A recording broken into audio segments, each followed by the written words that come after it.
नमस्कार, आप देख रहे हैं खबर अब तक लाइव। खबर अब तक लाइव में सभी दर्शकों का स्वागत है। 9 अप्रैल रविवार के दिन भव्य कलश यात्रा ताजपुर पहाड़ी बदरपुर में निकाली गई। उसके उपरांत दोपहर 2 बजे से श्रीमद् भागवत कथा रस वर्षा भव्य एवं दिव्य पहले दिन की भागवत कथा का भव्य समारोह आयोजन संपन्न हुआ।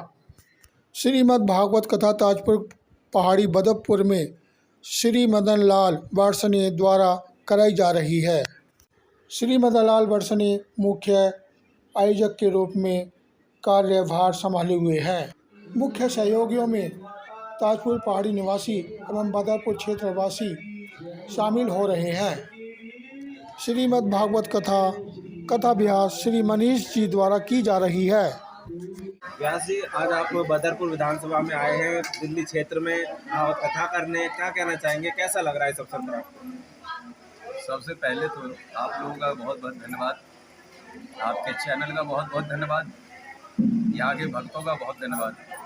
जितना प्रेम और जितना आदर सत्कार यहाँ पर हमें मिल रहा है, शायद बहुत कम देखने के लिए मिलता है, क्योंकि जो करवाने वाले भक्त हैं बड़े दयालु टाइप के या भावुक समझिए, बहुत ही भावुक टाइप के। तो वास्तव में आनंद वही है जहाँ करवाने वाला और करने वाला दोनों के अगर विचार एक दूसरे से मिल रहे हैं तो वहाँ फिर साक्षात परमानंद की अनुभूति होती है। इसलिए बहुत आनंद है यहाँ पर। यहाँ के भक्तों के लिए बहुत बहुत धन्यवाद। वैसे अक्सर देखा जा रहा है कि आज के टाइम में लोग भगवान से दूर हो रहे हैं, भागवत कथाओं से दूर हो रहे हैं और टेक्नोलॉजी की तरफ भाग रहे हैं, पूजा पत्र के लिए टाइम नहीं निकाल रहे हैं। उनके लिए क्या करना चाहेंगे आप? अब उनके लिए तो या तो अच्छे गुरु की संगत नहीं हुई उनकी जी। अगर वास्तव में किसी सदगुरु की संगत हो जाए तो संगत की रंगत होती है, या सही मार्गदर्शन करने वाला कोई नहीं मिल रहा। अनेकानेक धर्म यहाँ पर प्रचलित हो रहे हैं, अनेकानेक कथावाचक हैं, अपनी अपनी मति के अनुसार जैसा भी लोगों को सुना रहे हैं वैसे लोग सुन रहे हैं।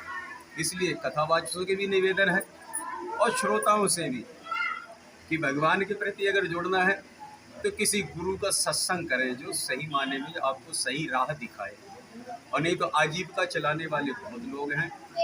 बस यही अंतर है कि भगवान से हम लोग दूर होते जा रहे हैं। हम भी यही सोचते हैं कि शायद आजीविका वाले हैं, तो हम लोग भी यही सोचते हैं, पब्लिक भी सोचती है कि लाओ लाओ लाओ। ऐसा कुछ नहीं है भैया। सही माने में अगर कथा श्रवण कोई करता है, कोई प्रवचन श्री गुरुमुख से अगर सुनता है, सही व्यास से सुनता है, तो उसके हृदय परिवर्तन हो सकता है। व्यास जी, आज ये कौन सा दिन है? आज दूसरा दिन है जिसमें हम लोगों ने अमर कथा को श्रवण करवाया।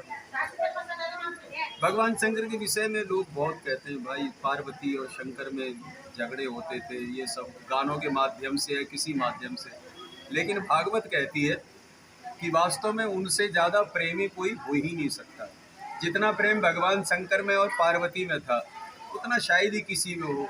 हम लोग घर में चित्र लगाते हैं, वास्तु के अनुसार जैसा होता है कि एक ही चित्र के अंदर भगवान शंकर बैठे हैं, माँ पार्वती बैठी हुई है, गणेश जी बैठे हैं, कार्तिकेय बैठे हैं, सिंह भी बैठा हुआ है, चूहा भी बैठा है, सर्प, और सब एक दूसरे के विपरीत हैं, एक दूसरे के शत्रु हैं। लेकिन शत्रुओं को मित्र बनाना भगवान शंकर का काम है, प्रेम दर्शाना भगवान शंकर का काम है। इसलिए आज प्रेम की कथा थी भगवान शंकर। व्यास जी, श्रोता आते हैं, कथा सुनते हैं और सुन के चले जाते हैं, कथा यहीं छोड़ जाते हैं। इस बारे में क्या कहेंगे? कथा कई प्रकार की होती है। एक श्रवण की जाती है श्रोता की तरह।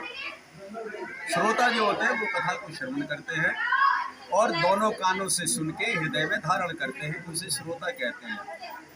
लेकिन एक वो होते हैं जो श्रोता होते हैं, जो इधर से सुनी इधर से निकाली, मनोरंजन का साधन, भजन कीर्तन सुना, आनंद आया, चल दिए। इसलिए श्रोता बनिए, श्रोता ना बने। जो श्रोता है वो वास्तव में कथा के अधिकारी हैं। हरि अनंत हरि कथा अनंत है। जैसे जैसे भाव से लोग सुनेंगे वैसे वैसे फल। मुझे कितना प्रभाव देखने को मिल रहा है जनता का? कितने लोग सुनने को आ रहे हैं? सुनने के लिए बहुत अच्छे लोग हैं यहाँ के, और बड़े भाव से सुन रहे हैं लोग कथा को, बहुत ही शालीनता के साथ, भाव के साथ और मुझे पता है, पूरा विश्वास के साथ कह सकता हूँ कि 7 दिन के बाद इनका हृदय परिवर्तन होने वाला है। चाहे भगवान की कृपा समझ लेना, चाहे हमारे गुरुओं की कृपा समझ लेना, चाहे वाणी में भगवान ने कुछ ऐसा दिया है, मैं अपना पूरे विश्वास के साथ कह सकता हूँ कि इनका हृदय परिवर्तन होगा। इनके हृदय के अंदर भगवान विराजमान होंगे होंगे और होंगे। बयासी हिंदू युवाओं में धर्म के प्रति कम आस्था होती जा रही है, इस बारे में आस्था इसलिए कम होती जा रही है कि धर्म बहुत हो गए। देखो, बहुत धर्म बन गए हैं, अपनी अपनी मति के अनुसार प्रवचन कर रहे हैं। कुछ सनातन धर्म से लोग भटक गए।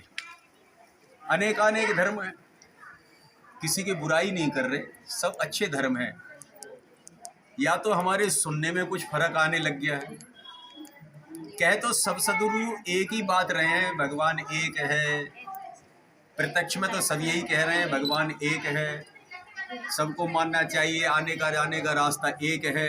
लेकिन शायद अप्रत्यक्ष में सब लोग यही कह रहे हैं कि हमारा भगवान सबसे बड़ा है, हम जो गुरु हैं हम सबसे बड़े हैं, बस हम बड़े हैं, बाकी किसी को मत मानो। अप्रत्यक्ष में तो यही कह रहे हैं, लेकिन सामने हम सब यही कहते हैं। लेकिन हमारा सनातन धर्म सबको एक साथ लेके चलने वाला है। सर्वे भवन्तु सुखिनः सन्तु निरामयाः, सब सुखी हो जाए, सब निरोगी हो जाए, ये केवल सनातन धर्म कहता है कि हम सबके ठाकुर जी एक ही हैं, उनके चरणों में शरणागत हों ताकि हमारा उद्धार हो जाए।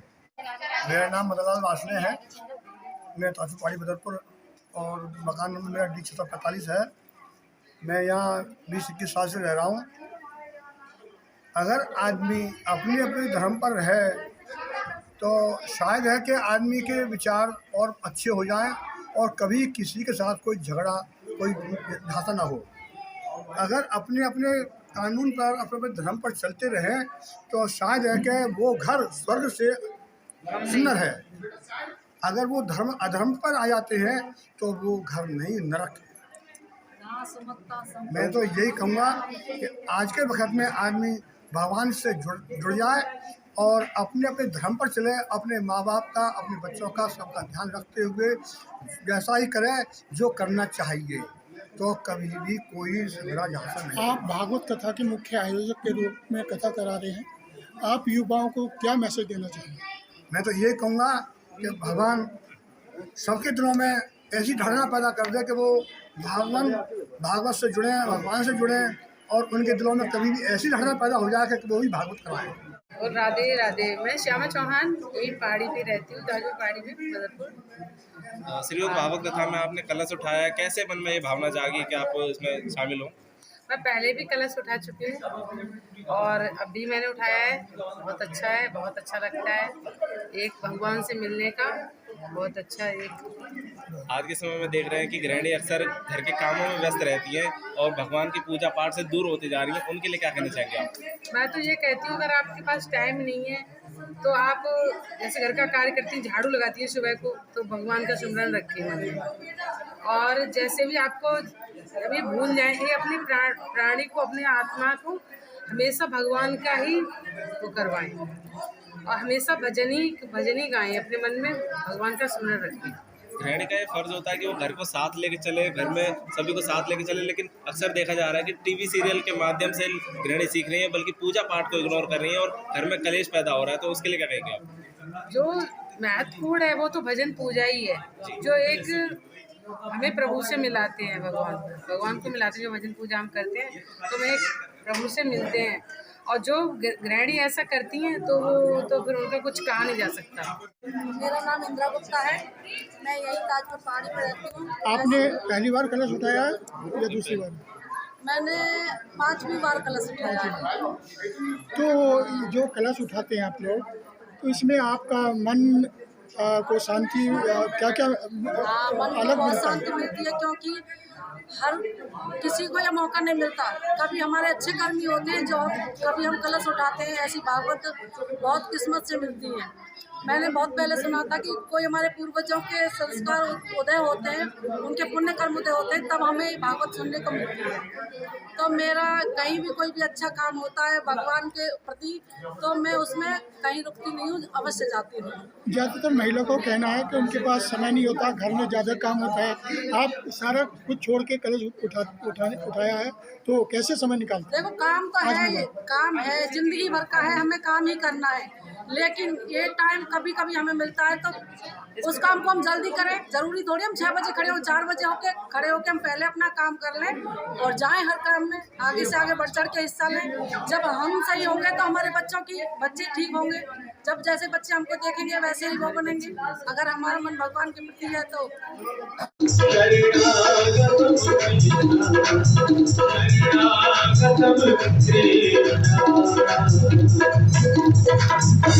सुखदेव महाराज की।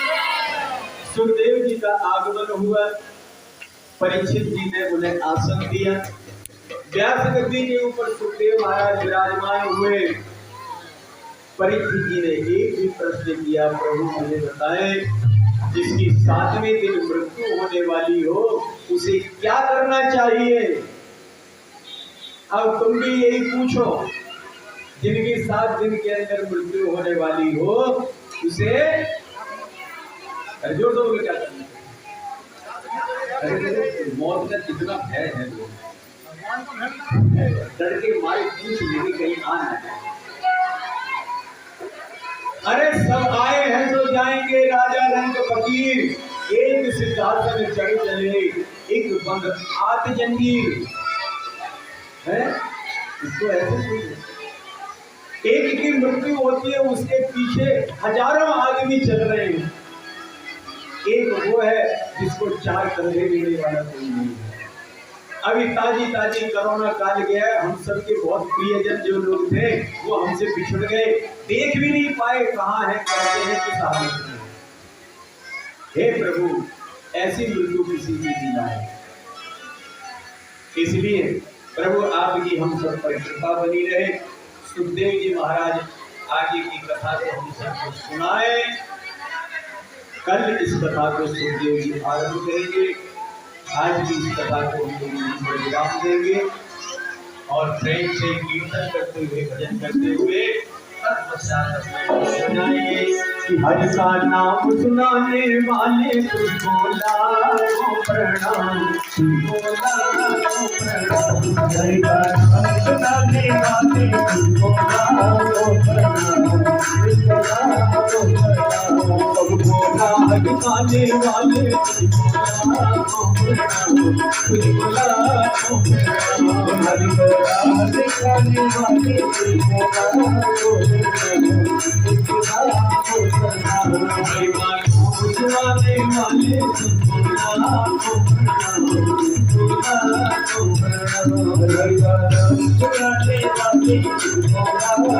प्रणाम।